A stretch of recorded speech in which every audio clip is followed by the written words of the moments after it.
everybody.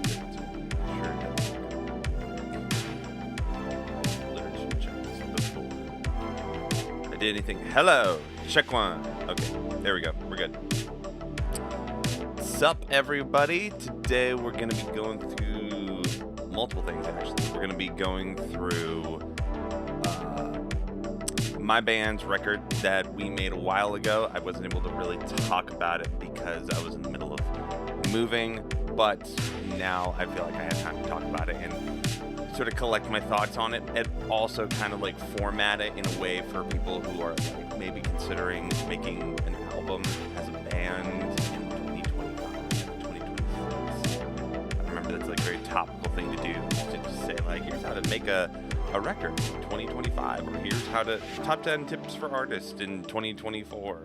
But I don't know. It's like near the end of 2025, so I don't know if I'll call it that. But yeah, we'll be going through a lot of the things that I think bands should be doing if they're gonna say we're making an album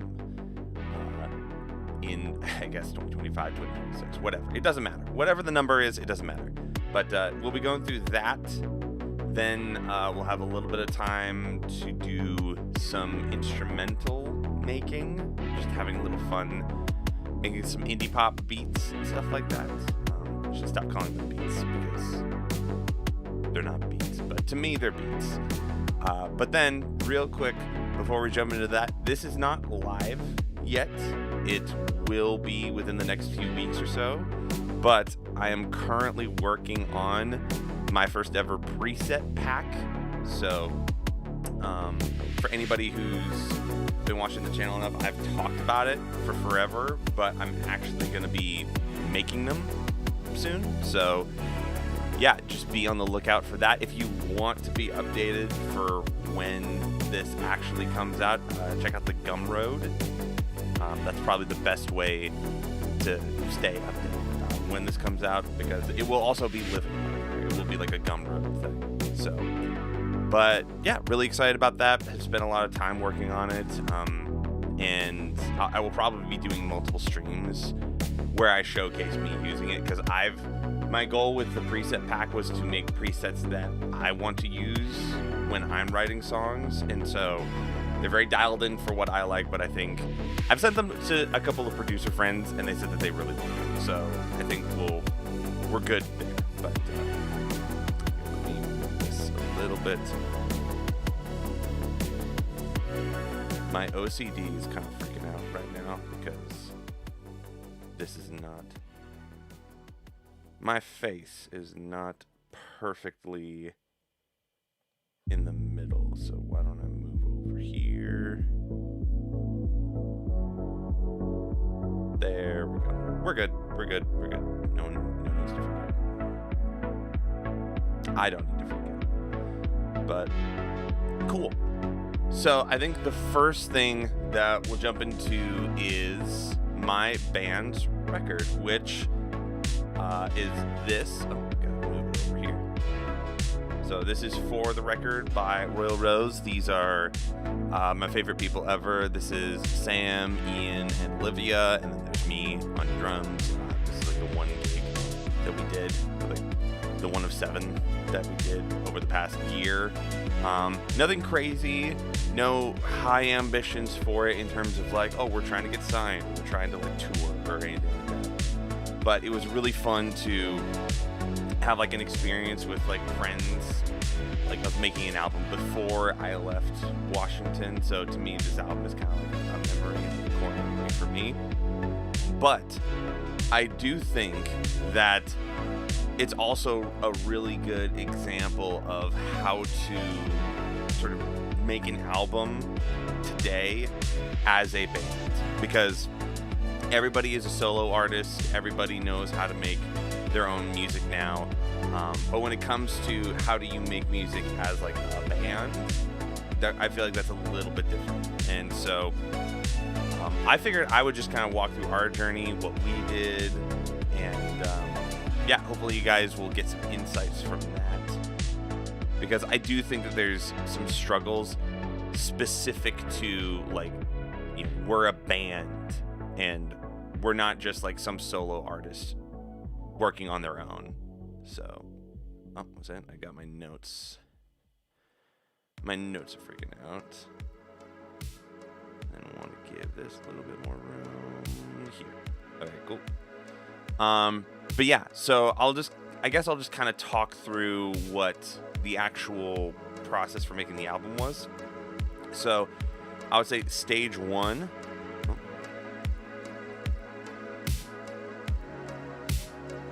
was, gosh, I probably should have. Yeah, I'm not going to talk through like the stages we went through, but I'll give some of my general thoughts on it. First thing is establish roles for everyone. I think that I'm going to make this a little bit bigger. I'm sorry.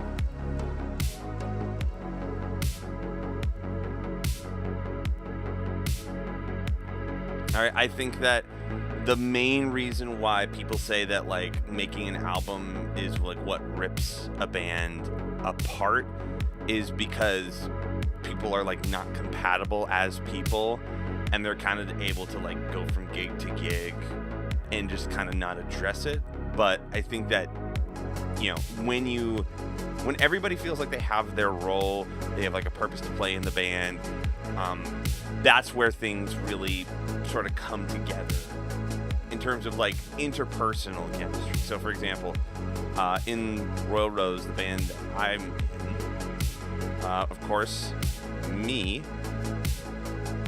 I'm the producer slash mixer slash master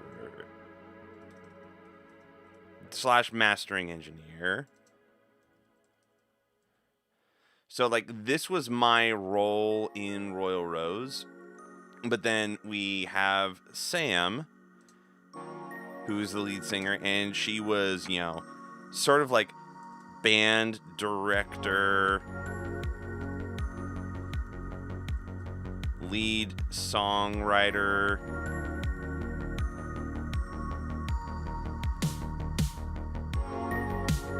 and then Olivia,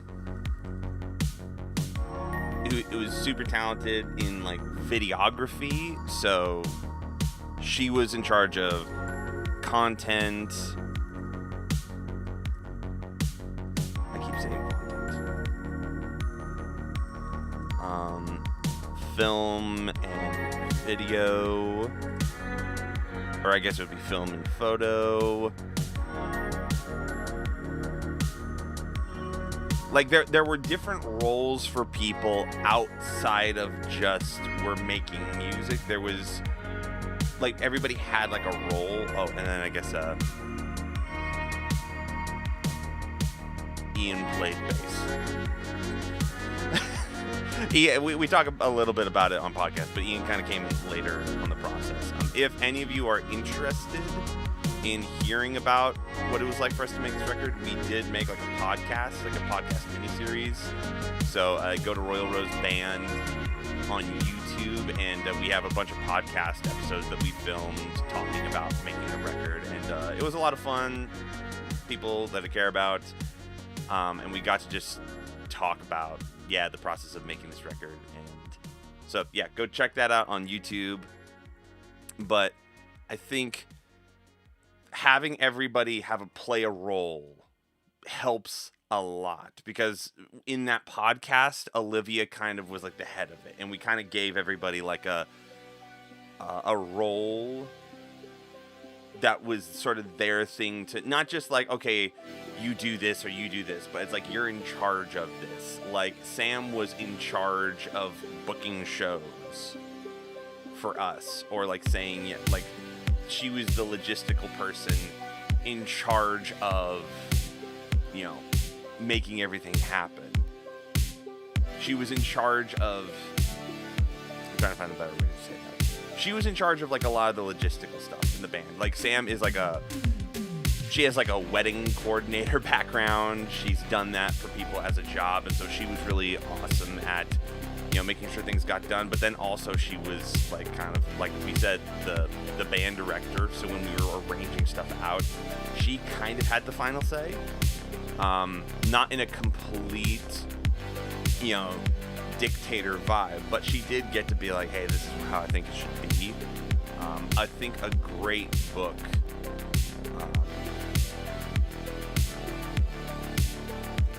for talking about stuff like this is this guy here. This is Processing Creativity by Jesse Cannon. I think it's free on Spotify, but it dives a lot into the sort of like, I guess, psychological side of a band making a record, and how like there's like internal politics or how to navigate people's feelings.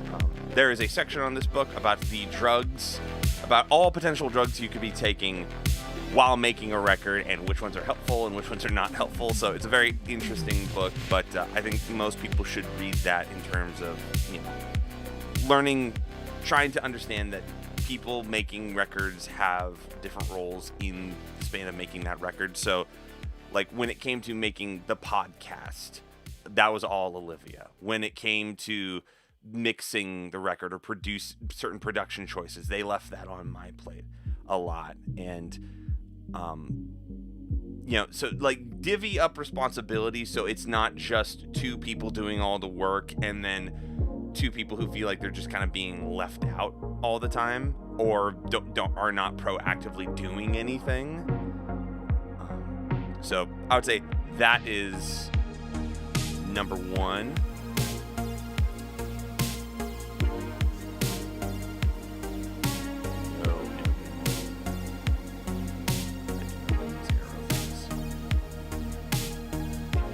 Also, anybody who's like in chat, if you like want to ask questions or anything, this is like awesome to sort of like interact with.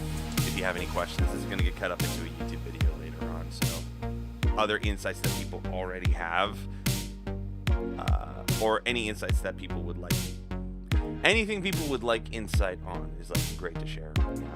But the next part I would say is finding your sound. And I think finding your sound for a lot of people, it's kind of a misnomer, because I don't think people can like sit down and strategize like, this is gonna be our sound. I don't think that works ever. I think that you trying to logistically think through what your sound should be almost never works. I feel like it's done in a very expressive way, and that expression needs to come through just doing it. Like, you go in and that's why there's the advice of just go in and write a bunch of songs and then pick your favorites from those. Hello, Dozer. But yeah, that's why that advice exists, is because it's not possible for you to on paper say, we're going to be a Death Cab for Cutie meets 1975 band, because in your head, that's what you think you want to sound like. But then when you actually get people in the room together, like that mishmash of people is going to be what the record actually sounds like.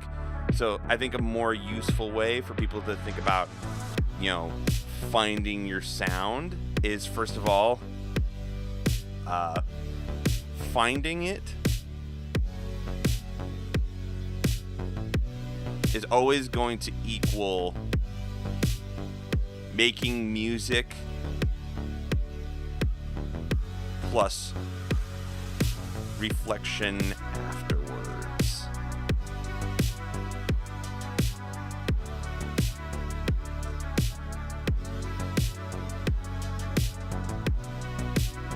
Like, there's never going to be a point where finding your sound is like a formula that you and your bandmates try to like dissect. It's going to be something that you find after you've spent time in the studio, after you've spent time writing stuff. I think another thing that's going to help, and I talk a little bit about this in the co-writing YouTube video that I did a while ago, but there needs to be room for the people that are in the group to sort of invest into the project. Like, if you don't want somebody giving their sound that they have to the project, don't invite them into the project. If you don't like the way that somebody plays drums, don't invite them to be your drummer just because they're a drummer.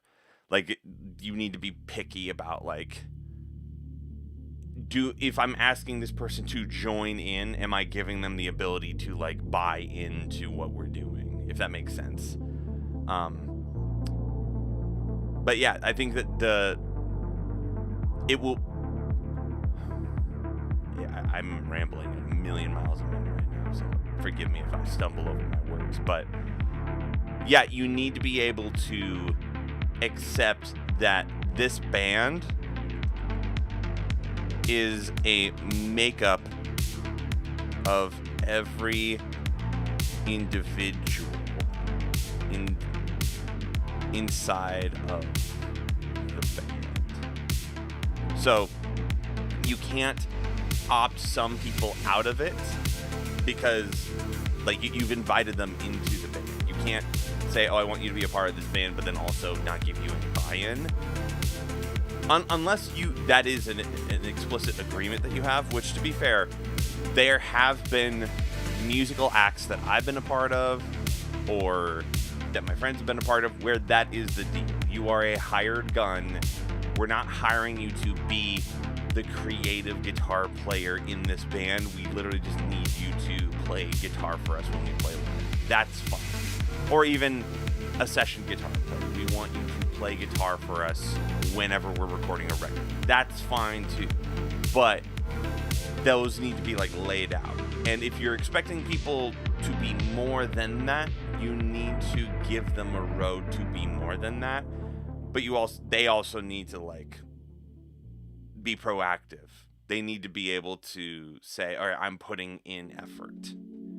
So that's number 2 for me. I would say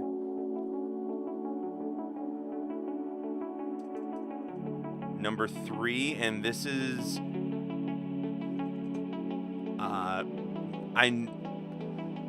this is something that I feel like I'm not willing to move on much, but before you make an album,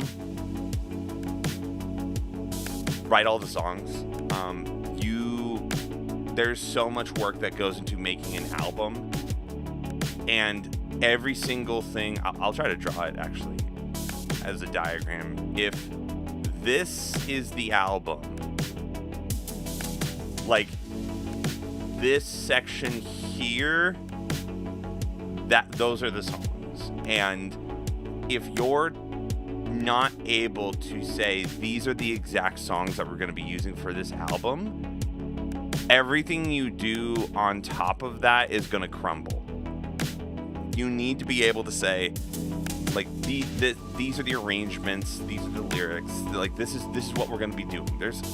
I get that there's some people who just love to endlessly toy with songs, but it's really not fair to the other people in the band if, like, oh, in the middle of tracking, they're like, oh, what if we changed the chord progression? Like, there's an element of, if you actually, like, if you're advocating for stuff like that all the time, every once in a while is fine. I grant exceptions in exceptional circumstances, but if it's happening, like, all the time, there's a chance that you just kind of weren't thinking when we wrote this progression.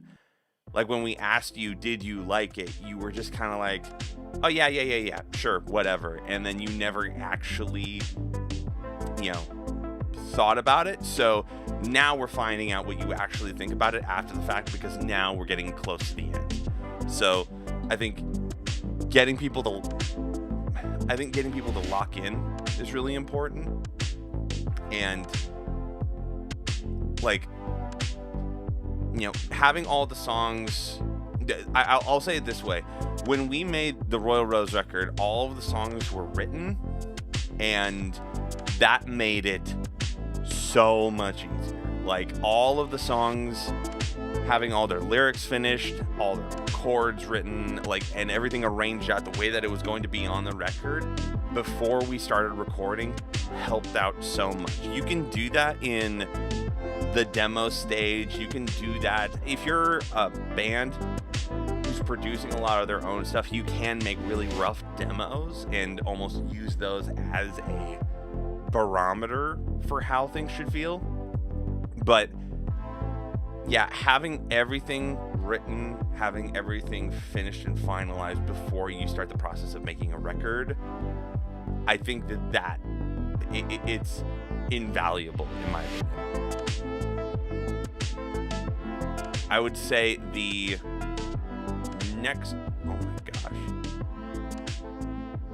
when I hit the A button, it just does not like it.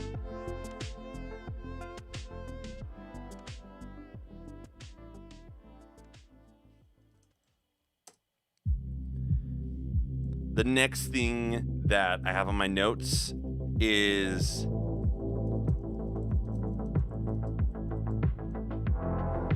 play through the whole album live if you can. This, I would say, is more akin to if you're making like a traditional like band record. For us, we're kind of almost like emo Paramore stuff, so this played well with us. You might find it plays well to varying degrees as an indie pop band or like an EDM thing. But for us, it was really important to like play through everything, because there's a level of locking in that you get when you have to like practice everything for a live show, which makes the recording side a little bit easier. Not perfect.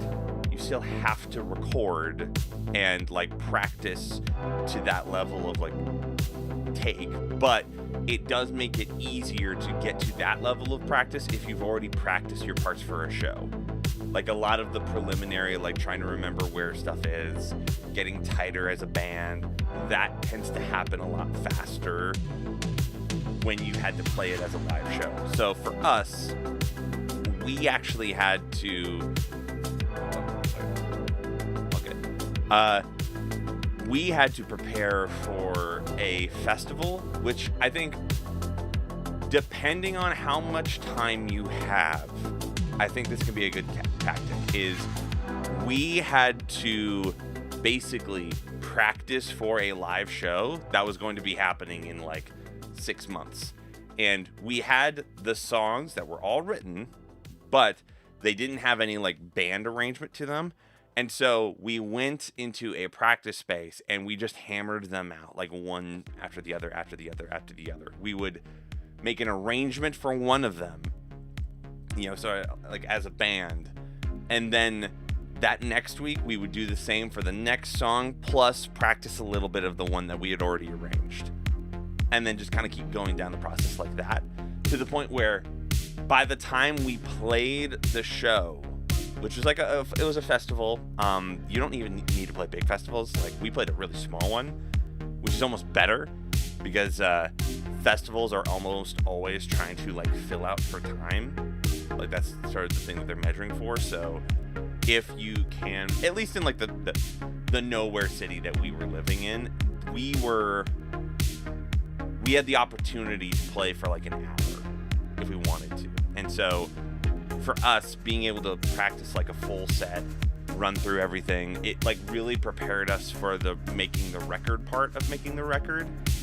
So if you have that opportunity, I would take it, or just see if you can throw on a show, like a headliner show for yourself in a really, really small venue where you can invite friends and family. Because I do think that playing stuff in front of people makes you, first of all, it gives you a lot of insight into what you want to change before you get to the record part. But I do think that there's also a level of, you have to like commit to stuff, you have to learn it, that like when you go into the studio you just feel so much more prepared, and you don't feel like you're just learning these parts as they're being shown to you, and then you don't really feel like you got a good take, and that's the take that ends up on the record. So I would find some way to test your songs before you record them. I think that that's kind of the main thesis point. I think the next thing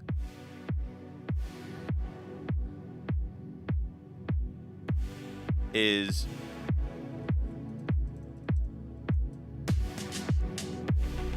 make one single, or I guess a better way of saying it would be like test song. And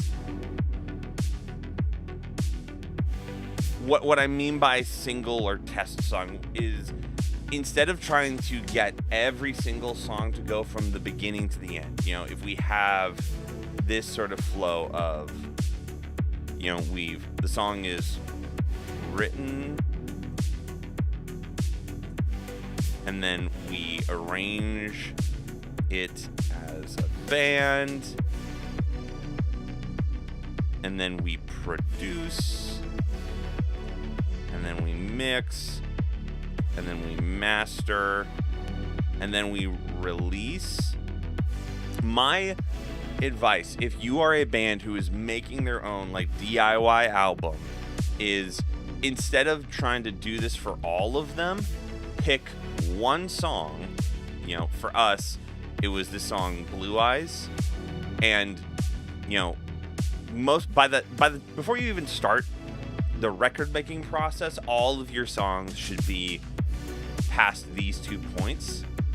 What I would then say is pick one song and go through this whole chain. Like, produce it to the level that you're happy with, then mix it, then master it, and then release it as a single.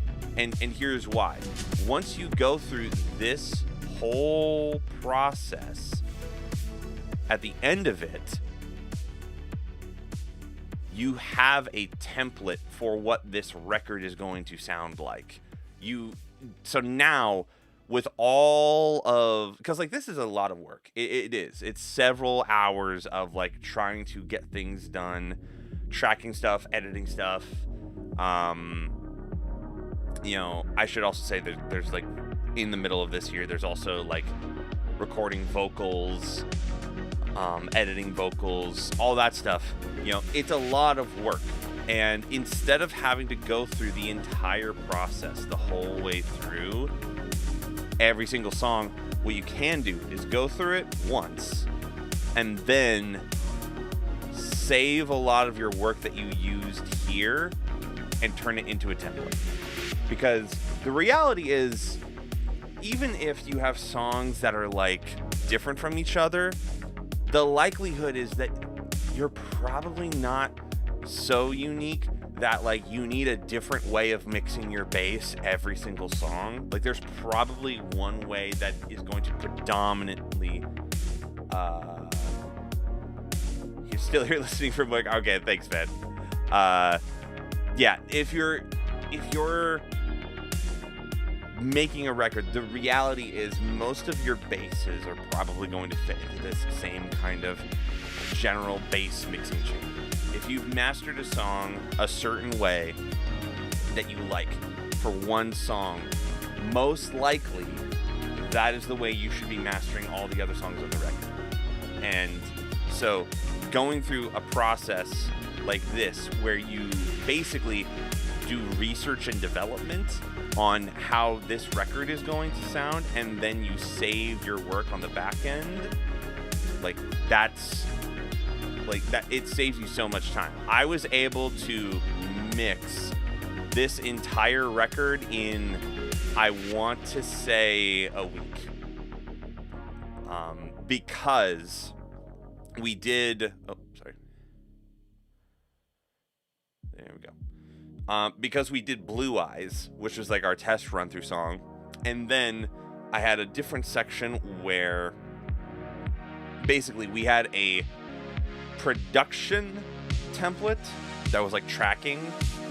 And we had all of like our bass tones, our drum tones, our guitar tones. It was all in this one template session. And then I rendered those stems out. And then I would bring them into our mix template. So every single time we recorded bass, we had a very similar bass tone, we had a very similar guitar tone, very similar drums. And then I was able to just take those stems and load them into a template session in Ableton, where on the drum sound, I had already dialed in, like, how dialed do I want this compressor? I already dialed in what kind of samples do I want on the kick and the snare. I'd already dialed in what kind of frequencies do I want to cut out of the bass or in the main vocal and all this stuff. And so a lot of the work of making this record, to me, is honestly just this one song. And there is a lot of work that you need to do on that one song to make sure that it, like, makes sense. But yeah, I think that for a lot of people, going through one song the whole way through and then going back to that one song and saving all those different resources and work as like a template for your next songs, I think is like the way to go. If you're set on, we want to make a record or we want to put out a lot of music on a regular basis, I think that's the way to go. Just have a season where you're using a mix template or a production template, I guess. Because I think that I don't even think I realized how fast it makes it until I was using it on a regular basis, because it's like I was able to master this entire record in a day because we had a mastering template that was really dialed into this one song. And if you're mastering a record, all the songs kind of need to sound like they're in the same spot regardless. So I just kind of fed them all into this one same mastering chain. But yeah, I think I guess I kind of lucked into something after that, which is batching everything together. But I think the next, oh my gosh, A on this keyboard is a weird little arrow thing that I have never used. But yeah, my next thing, or my next bit of advice would be to batch everything. You know, if you are in the vocal tracking phase, track all the vocals. Here, I did for the YouTube video. My next tip is to just batch everything. Okay, there we go.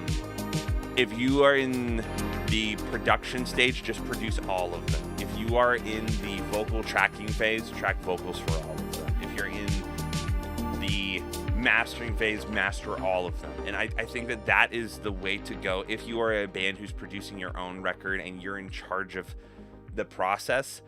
Like, literally make a spreadsheet. Actually, let me see if I can find the Royal Rose spreadsheet that we made. Yep, I found it. Okay. Yeah, so this was a spreadsheet that we made, and it started out, every square was like a little, just a blank white square, and then as we went through the record, you know, for every song we had, you know, let's get band arrangements for all of them. Let's track, tracking demos, which is like almost getting like a voice memo recording with the band live just as reference. Then we have tracking everything live in our studio space. So like getting everything, you know, tracked on an instrument level. Then getting working demos for everything so that we could like listen to them and like judge them and critique them. We had some scheduling stuff with Ian, so that we had to get him in on separate days, so we just made a little box for him. Drum tracking, I tracked a lot of MIDI drums for this on like an actual live MIDI kit, so that was a whole step.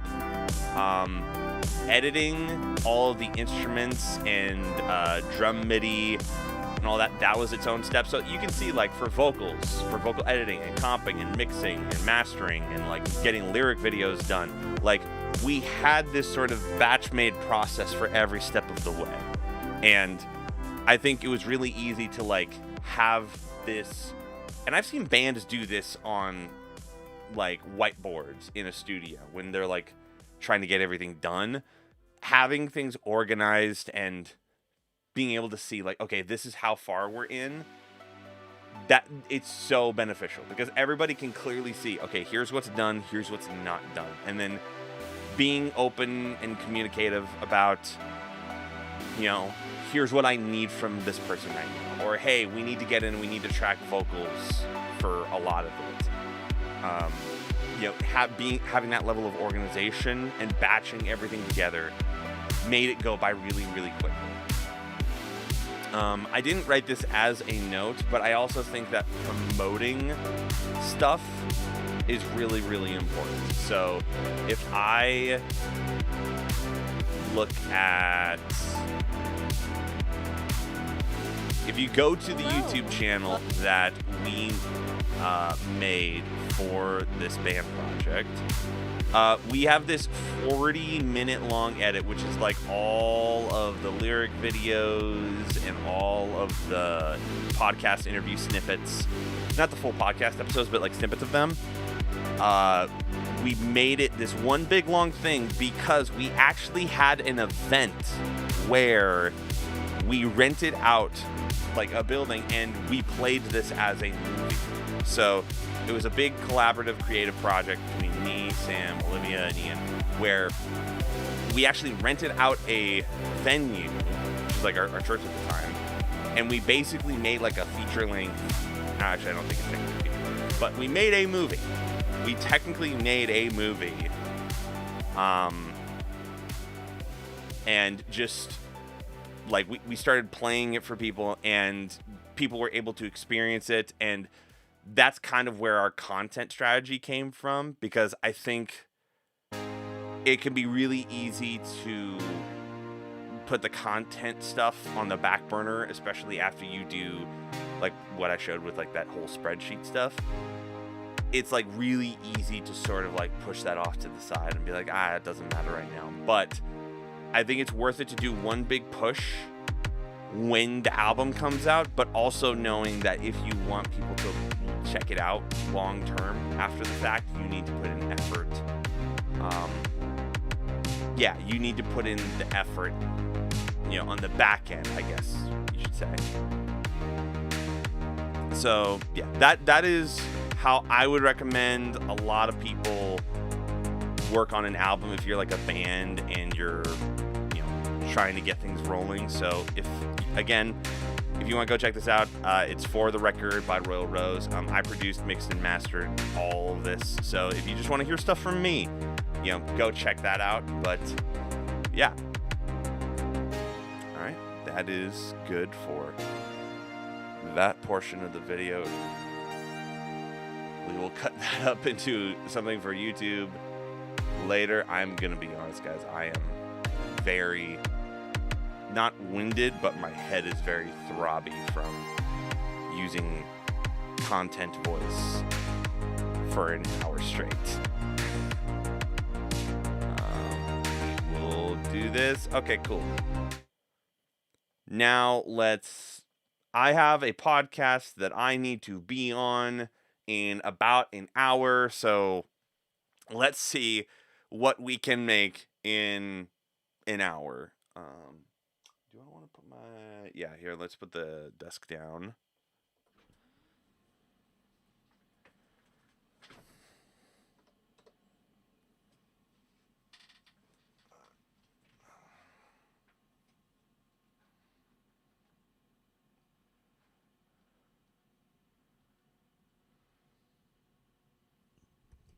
We'll get there.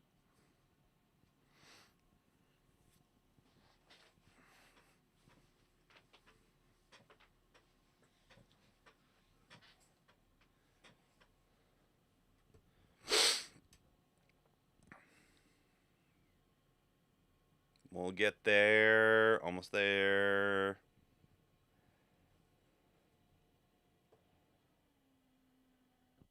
Cool. All right. Now that we're on ground level, again, just a quick shout out. Preset pack will be coming out soon. If you want to check that out, go to the Gumroad.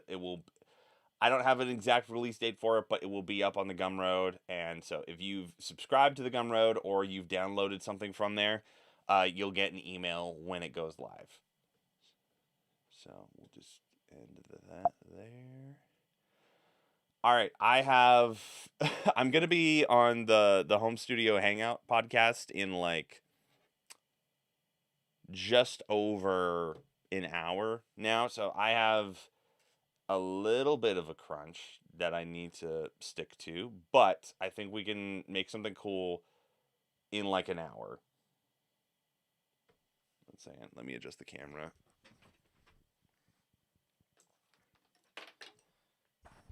Also, if any of you want to like chat about something specific, please throw it in the comments.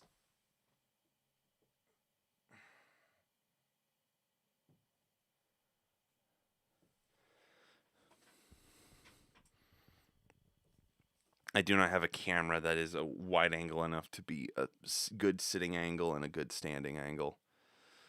But I think we will probably... Okay, cool. You can't see any mess in my room. I think we'll just start with some chord stuff.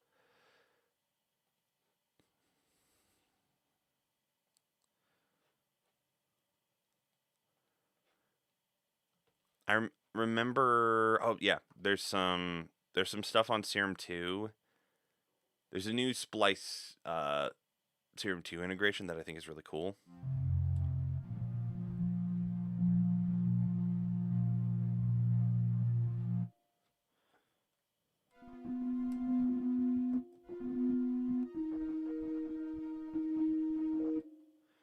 That could be cool.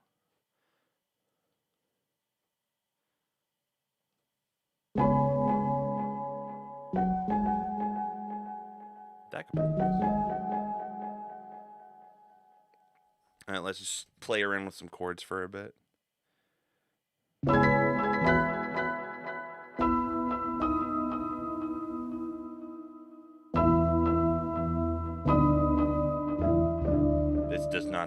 This patch does not sound good with a flat 7.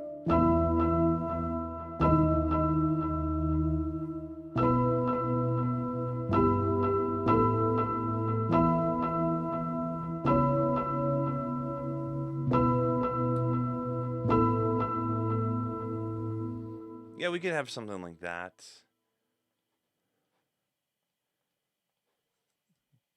I'm almost trying to think of what would be like a fun reference for like indie, something weird or indie poppy. Hey, let me look for something on Spotify just before I get too much in the weeds of trying to look for something.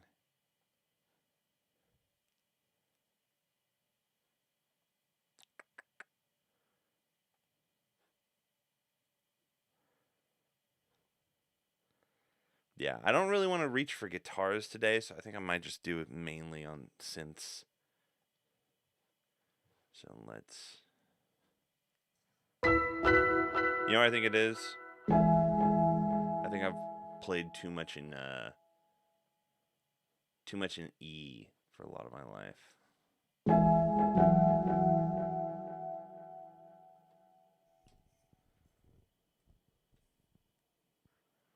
Maybe pianos like keys for pop video, like your guitar video with chords. Yeah, I mean, honestly, I don't... It's funny how much piano was like my first instrument. It's the one that I technically took formal lessons for the most time ever, and it's still like the one that I'm like the least, I would say, least adept at. But we can look on... Is there a way to like show MIDI in an easier way on Ableton? Because anytime I've tried no, that's not gonna work. But I would say mostly for pop stuff, it's gonna be combination of like, you know, what hand are you using? Almost always in pop music, left hand is gonna be what chord are you doing, and right hand is gonna be either some extension of that chord or an inversion of it. So if I'm playing something like in C, that's a little too low.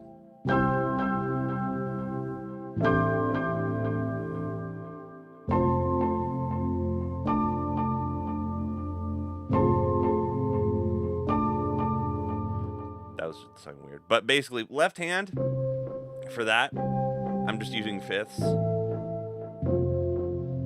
You could also simplify it and just play single notes.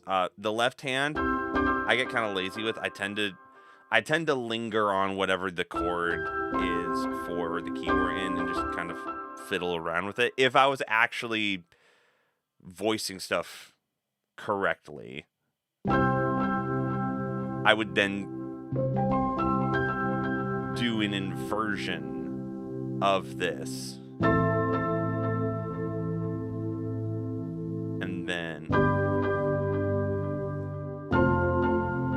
And that's just like leading voice stuff. So if I have a C chord, I can take it like that, C, E, G, with this hand. I can also start on the E and then go up to the C, or start on the G and go up from there. And now I'm back in like exactly the same position I was, but like an octave up. And so I think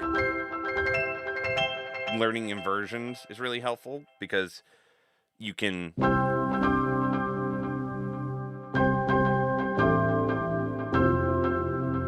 I can play it like that, or if that's a little too high, I can just throw the G on the bottom.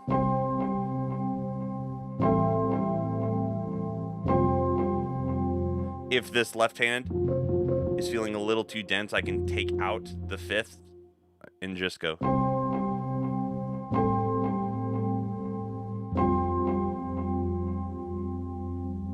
So you can see, like, with piano, it's like the voicings are almost infinite. It could be like something massive, like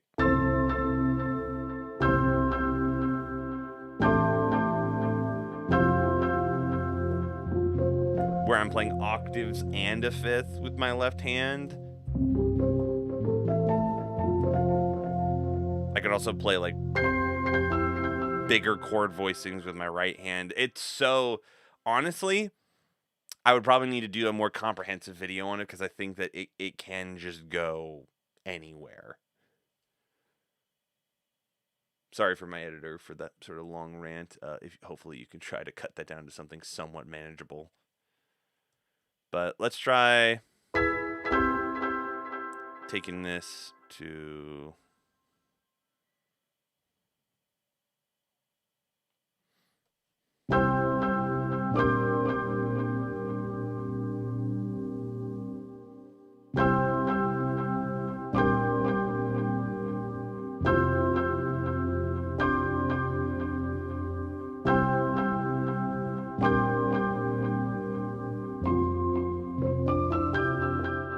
That's cool, doing like a flat 7.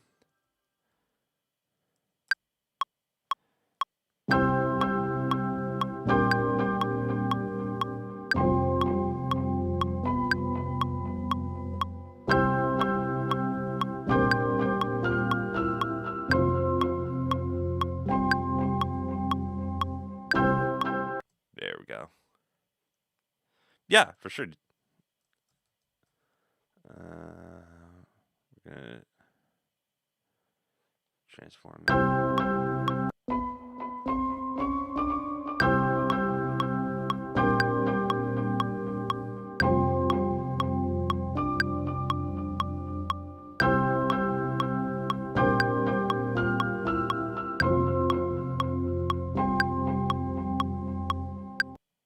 There we go. So that could be like a cool progression.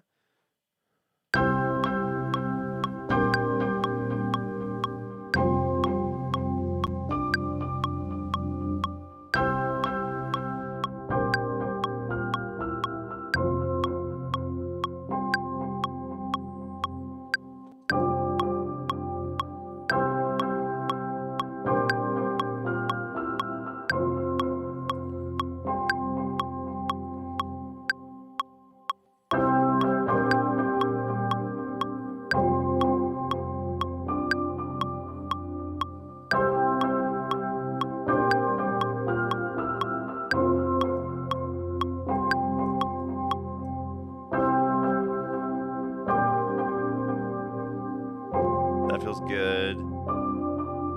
Maybe get some Leno samples in that.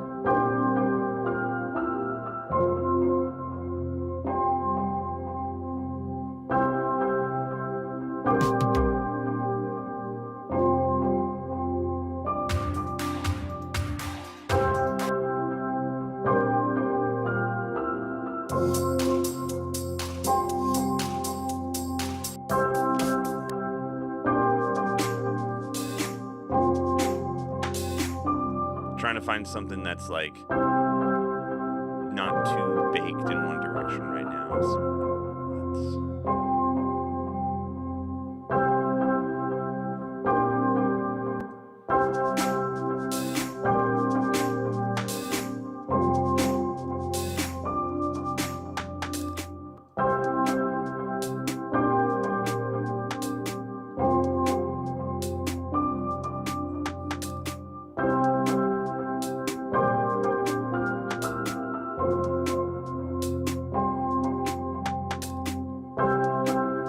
that feels good.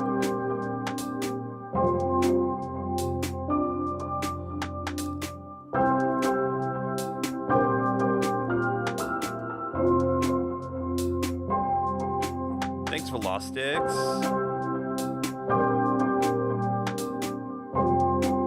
It's hard to live from music production, live from music production. Any advice? Do you mean like make a living from production, or like do it live like this? Like, what do you, I guess, expand on that?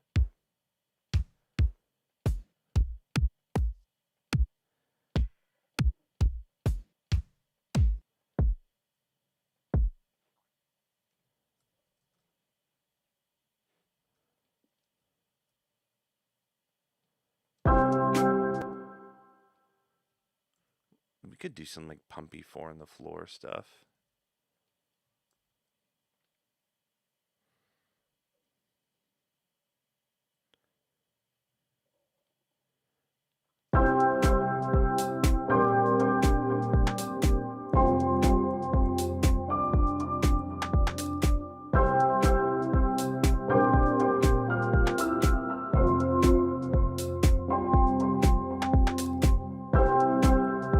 If you're talking about like making a living, like how do you make a living as a producer, you had to be strategic about it. I mean, I just moved to Nashville because I feel like the opportunities for what I want to do are a little bit more prevalent here. The hard thing is production.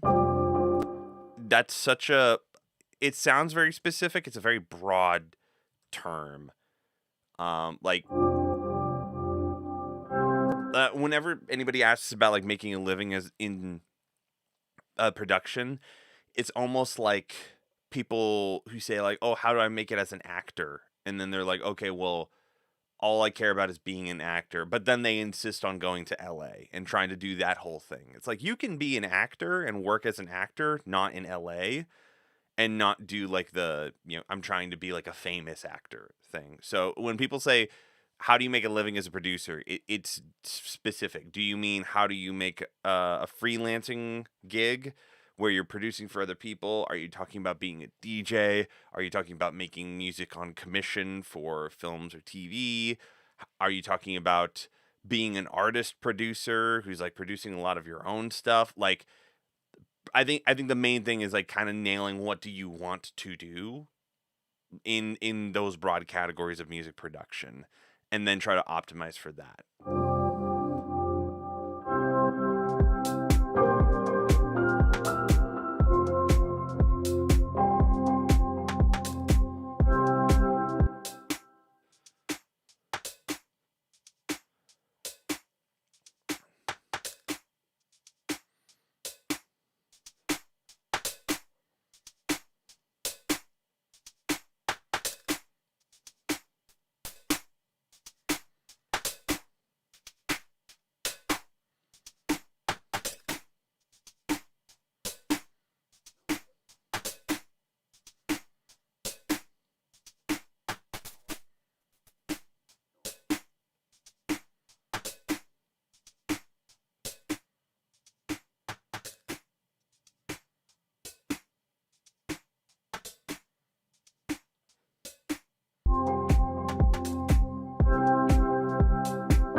how would the process go if somebody were to work with you remote, writing, recording, production?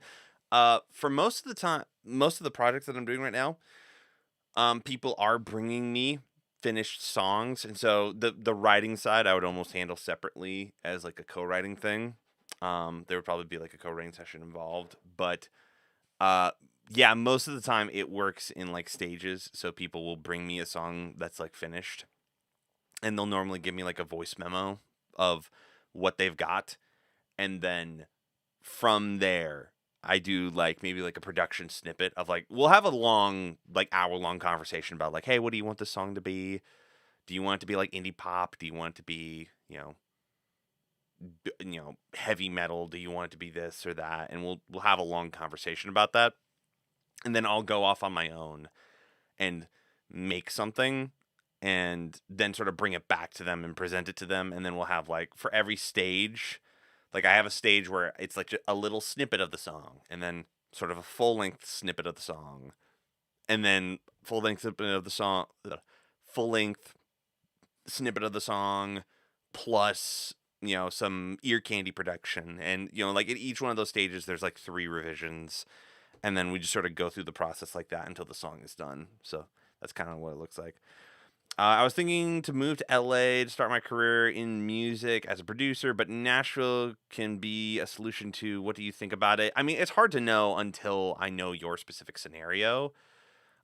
Just because LA is, there's a couple of ways you could view that. One of them is LA is really hard to just move to, period. Like housing prices, like people complain about housing in Nashville, but it's still a lot easier than LA or West Coast living. It's a lot cheaper in Nashville than it is in LA. But yeah, I would say predominantly depends on what do you want to do. If you're saying you want to be like a writer producer, like that's another thing is if you're going to go to either of those scenes, if you're a producer, you also need to be a writer. You need to have top landing skills. You need to be able to write songs. You need to be able to like generate ideas for stuff.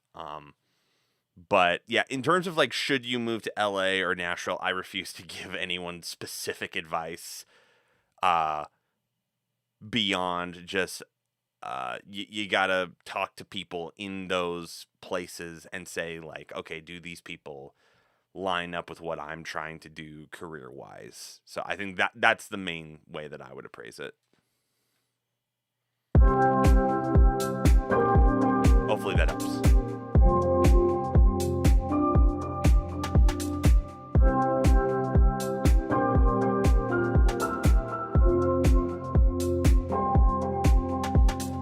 Also, for my editor, feel free to cut out any conversations with chat that you think are like not gonna fit in a video of me making beats. I guys, keep talking. I love talking with people while we're doing this, and I don't mind. But for my editor, I don't think that it plays well as a YouTube video to have me making a beat and then stop making the beat and then the video continues afterwards. So that's just a note for her. Don't worry about it.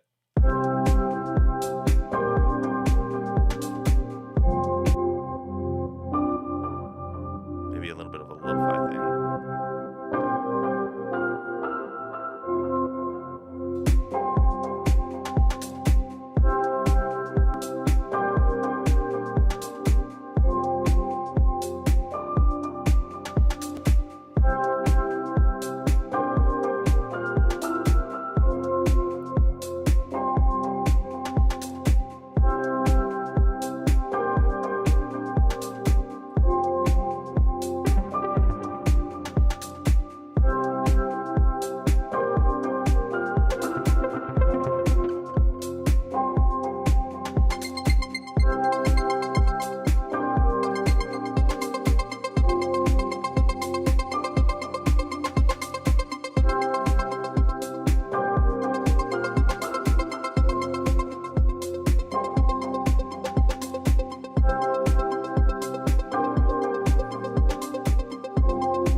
could be fun to just add some space to it. I'm still trying to define what this kind of instrumental is.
But yeah, if anybody else wants a career advice, I will offer my very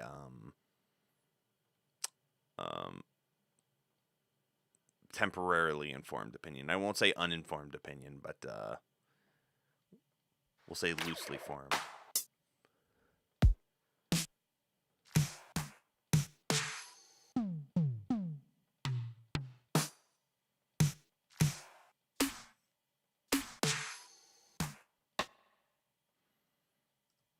A rim could be cool.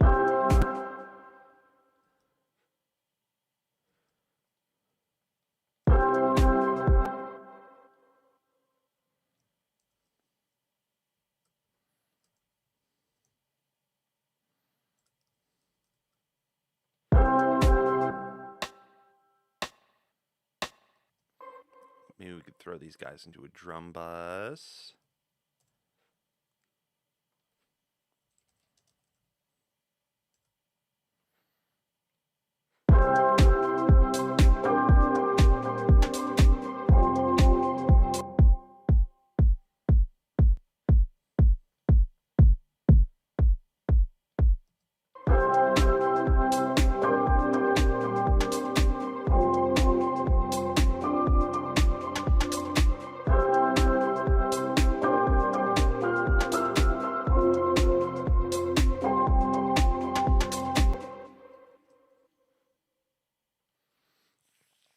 This is weird. This is like Steven Spielberg underwater lo-fi vibes right now in a club.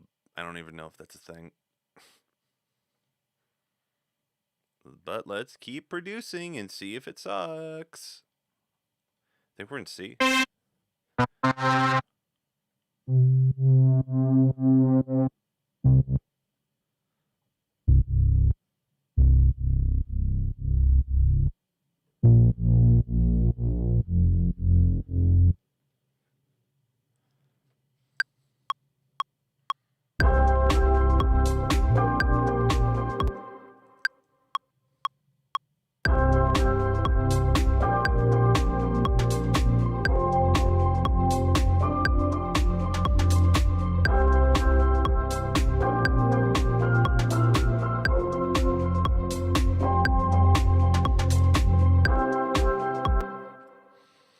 I think let's see, yeah, I'm from the UE.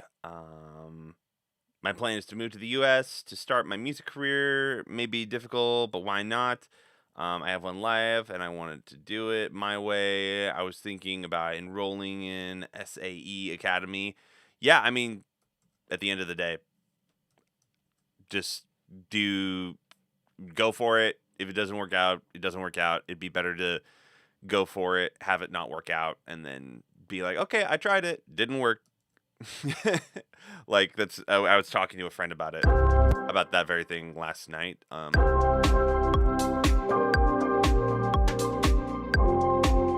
I would say that if you're kind of similar to somebody who asked about like making a living as a producer, what are your goals, and then because the scary part of being a full-time producer is you are responsible for your own decisions, and no one is going to come in and say, hey, that's bad, that's actually not where you want to go. You kind of have to like find your way to an extent. But what I would say is, if your goal is, I want to start my music career as a producer, I would highly recommend, I won't say don't do it. I would highly recommend looking into whether or not people who have taken, I've never heard of SAE Academy, but I would, before joining any kind of academy or school, I don't know if that's like an online thing or if it's like an actual school with accreditation. I would look and see like how many people from that are actually like doing work, and you have to do like the cost benefit analysis of like, okay, this is how much money it's going to cost me. Here's where I'm going to be by the end of it. Could I take that money and put it towards just building my career and making records? Because it's, making pop records, it's not like the same as, being a doctor. It's not like you can't be a doctor until you go through medical school. You can be a producer and not go through school. I didn't go through any schooling for it at all. And so I think, yeah, it's less of like for me, like, what's the perfect way of doing it? It's more so like, if you're going to go into a creative field like this, it is your responsibility to make the right decisions for yourself based off of what you want to achieve, and not fluff yourself up and say like, oh, well, I'm going to go do this and it's going to end out great, because there's a chance that, I'll put it blankly. There's been times where I've spent a lot of money on stuff and nothing changed in my scenario, and nothing protects you from that. Like embarrassing story. I spent like $1,000 on like some like YouTube course. It was like a course on like how to make better YouTube videos, and I was like, oh, I need to buy like this course on how to get better at YouTube. This was like really early on in my YouTube journey. And spent $1,000 on it, went through it. They weren't teaching me anything I wasn't already doing. So I was like, oh, okay. Guess I spent $1,000 on, like, that's a month's rent for no reason. Like, stuff like that. Whenever people say that they want to be a producer and they immediately start talking about some form of formal education, again, I have people who have worked in this industry that I'm friends with where it worked out really well for them.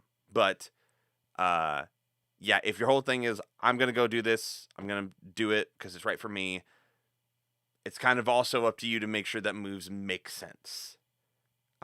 Because it is possible to just make moves and be like, how could this fail at all? It's like, it could very easily fail. Like, nobody in this industry, including me, nobody's guaranteed a career. I did not expect this to become Big Brother conversation really quickly, but if you want to do that, you go do it. And yeah, if you are gonna try to do career stuff as a producer, I do think US is still the best place to do it. I do that, and that assessment of your career, I think, is correct. If you want to be a working producer who's working on records and is building up credits, I do think the US is the place to be for that. LA or Nashville. So I think that part of your assessment is correct.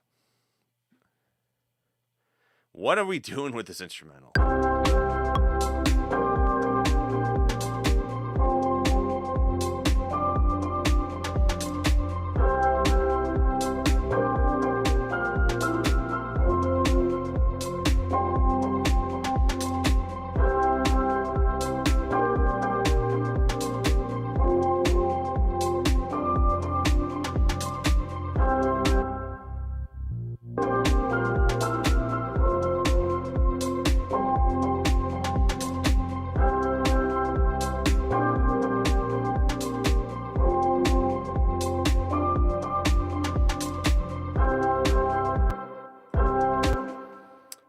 gosh, I might be tapped out brain-wise on what to do here. I'm so glad I didn't give myself the desire to like write a top line today. I don't know if I can. I have this stream and then I'm jumping on a podcast afterwards.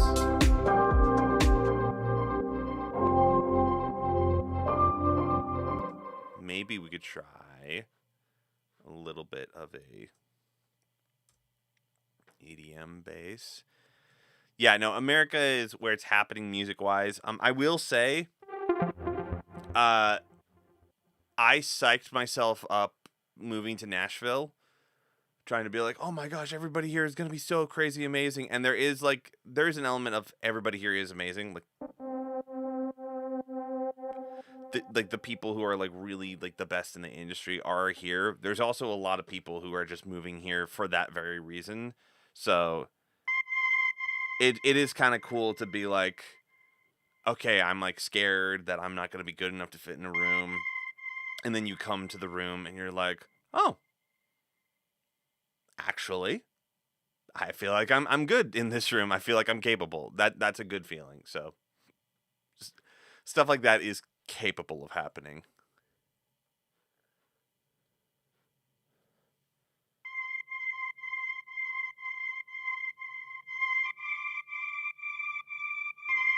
Is it worth it buying physical hi-hat for drum production? I would say yes. Personally, for me, I have one in Washington and I miss it so much. I have a full, guys, at home in Washington, I have a full Meinl Byzance cymbal set. That's mine. With really nice Iron Cobra Tama hardware. It's awesome. I wish I had it so much right now. But it was like one of the few things where it was just too big to transport. But yeah, I do think that drum productions are just, the hi-hat and how you finesse the hi-hat is so important. And there's a lot of great libraries that can get really close. But I still, as a drummer, there's so many points where I'm just like, I wish I just had a hi-hat here so I could just be like, and just record it as audio. So yeah, if you're trying to impulse buy a piece of gear, I am endorsing your addiction, at least in this scenario.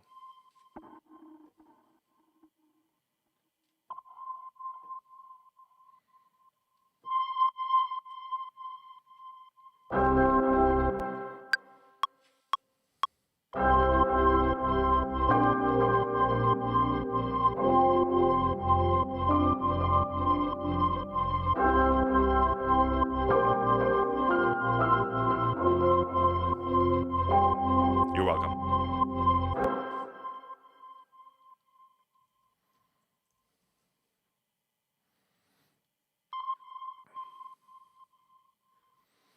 All right, we have got this vibe of an instrumental.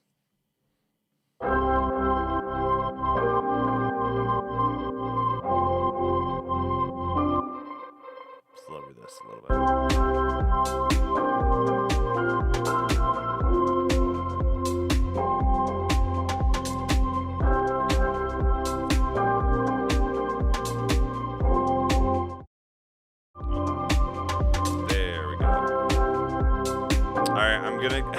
I'm gonna go look online to try to find some visual inspiration for this, because right now I'm struggling to like connect it with some kind of story or visual.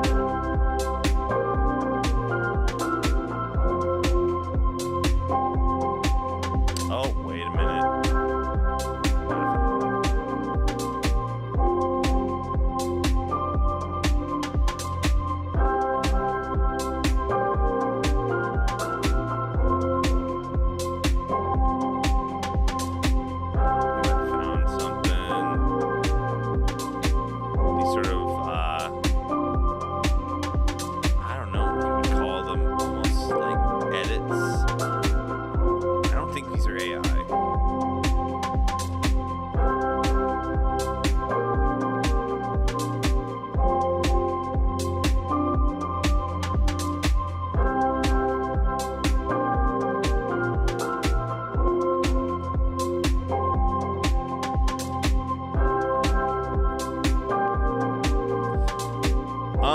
Yeah, I mean, I think.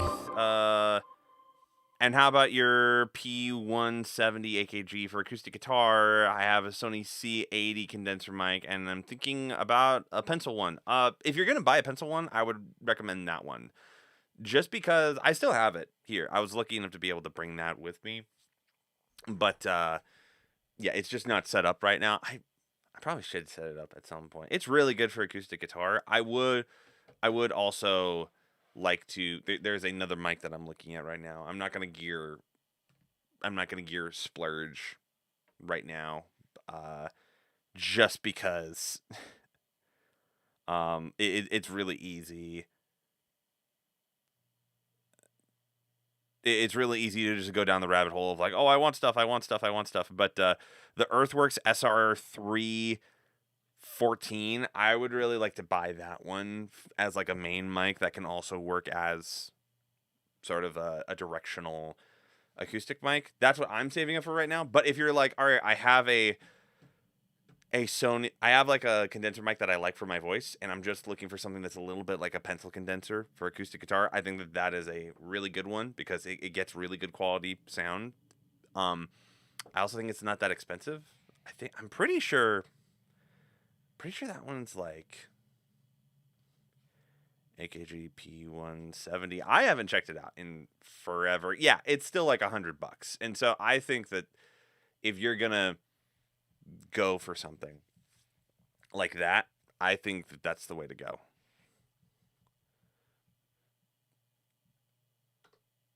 Which is the most redundant sentence ever. Yes, if you're looking for something like a pencil condenser for acoustic guitar, I've thoroughly tested that one a lot. I like it a lot.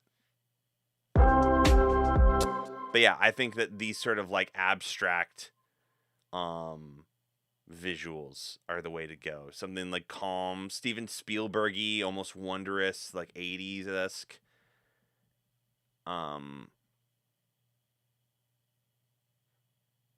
Like, yeah, just like these really weird, like abstract 80s visuals I think are really cool. I think we'll pick this one. This one's cool.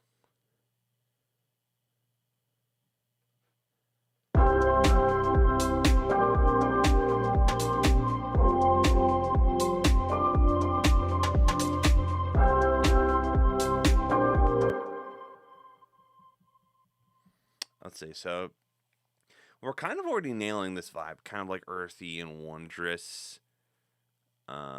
Maybe a little bit more droney on that ARP.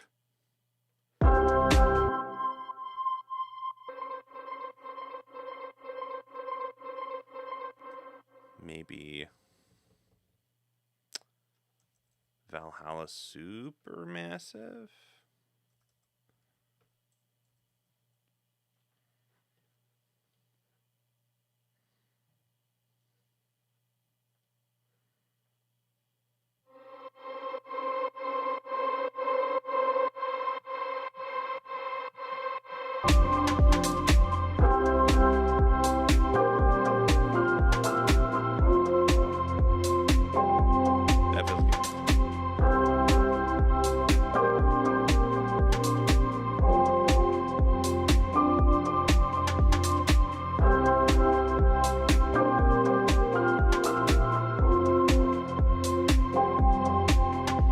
I think we're just gonna fill this up with like a really dense arrangement. Let me throw on like an OP1 or an Oppenheimer. Come on, buddy, don't freak out on me. Come on, buddy. There we go.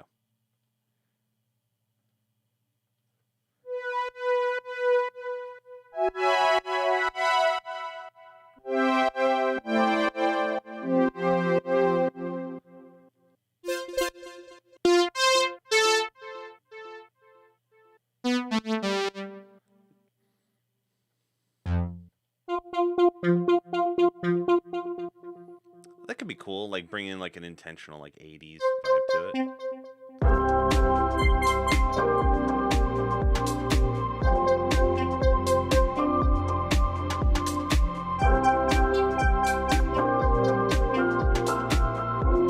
Adds a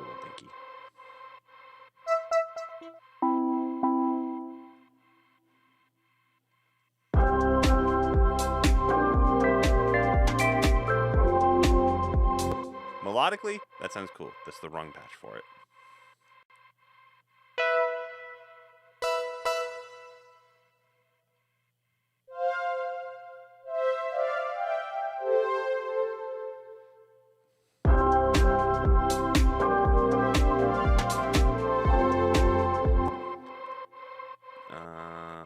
On the attack on that.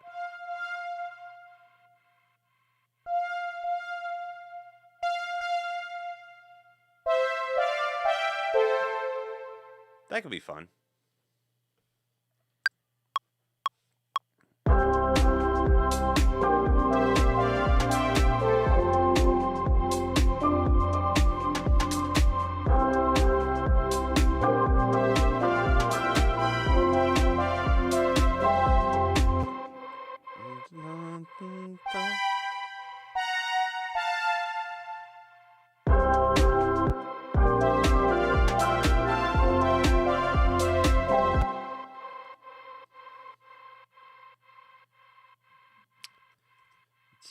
Bum, bum, bum, bum. I think we're just gonna treat this like a weird, eerie version of like an 80s thing.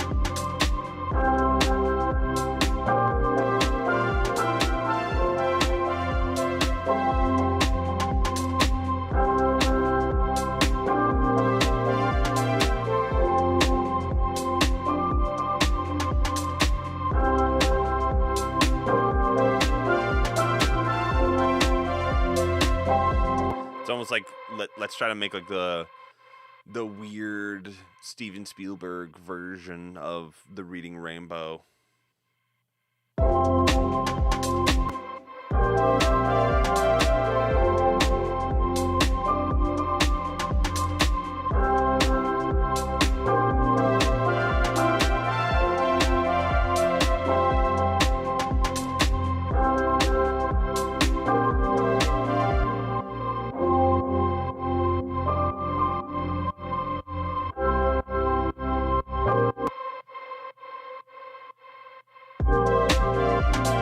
Instead of kickstart, we could like gate it. We could do the opposite. Make it big and stabby.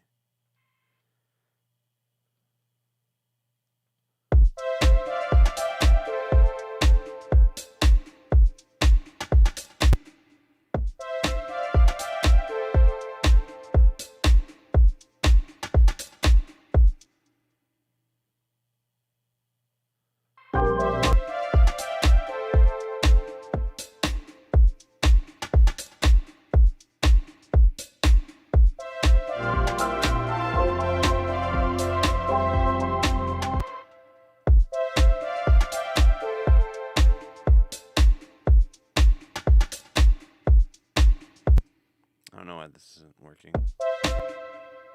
Here, I'll just do it the cheap way with Gate Lab. This is what I was trying to do.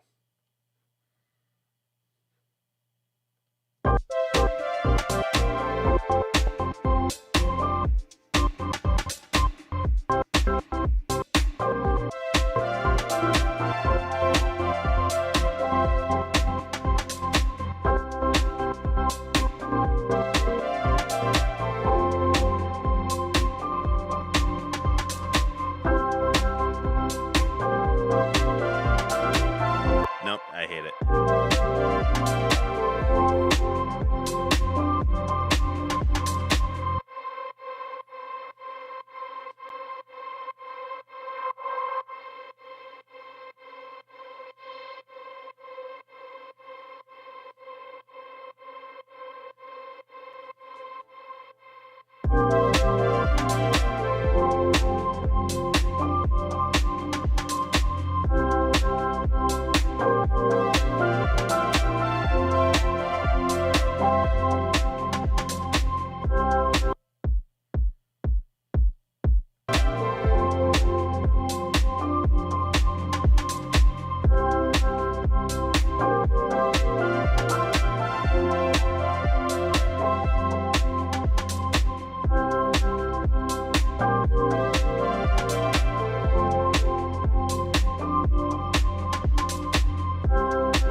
I think it just needs to be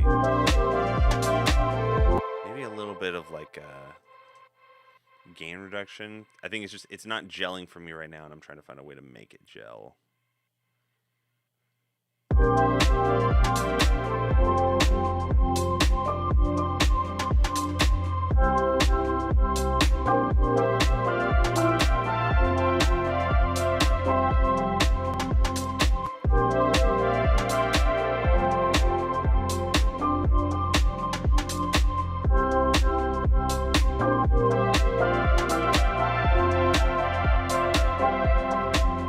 Yeah, I think the problem is to me, this kind of feels like that beat already. So I guess we win without even really trying. Yeah,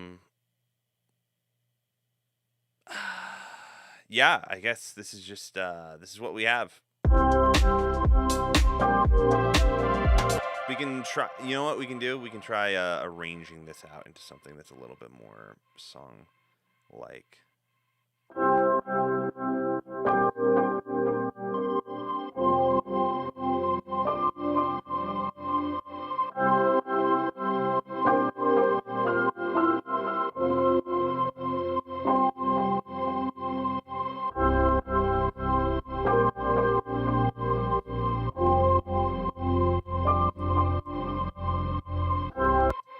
And then we could do a little bit of automation. I'm just trying to make it. It's a little bit of a boring instrumental, and I just want to make it a little bit more like a song.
I think this is what we got. I will here. Let me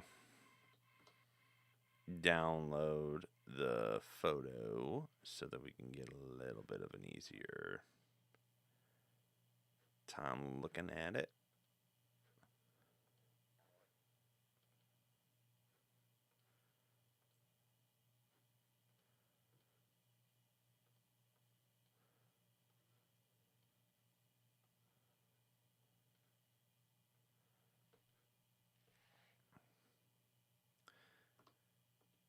All right, so this is the photo that we're basing it off of. And yeah, this is what the instrumental sounds like. Oh, my goodness, I'm trying so hard to get this to fit. Here, I can put it down here.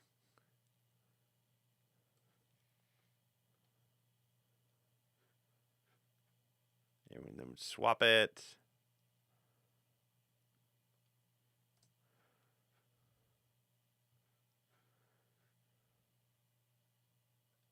There we go.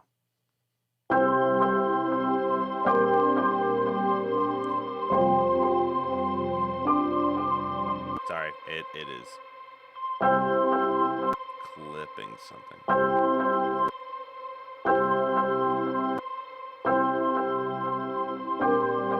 There we go. Sorry, I know that it's going to annoy me if it's clipping at the end of it.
All right, I think that's it for today. Yeah, next time I don't think I will do an hour long of talking before I do the instrumental because that kind of drained me a little bit. But thank you all for coming. Thank you for joining the stream. This has been fun, and it's glad that like people are like coming back every week. That I never thought that would happen. Just being transparent, I never thought that would happen. So it's cool that it's happening. But yeah, thank you for everybody who came, and I'll be seeing you guys next week. Prepare for this to be a YouTube video or a couple of YouTube videos in the next few weeks. But yeah, thank you everybody, and I will see you next week.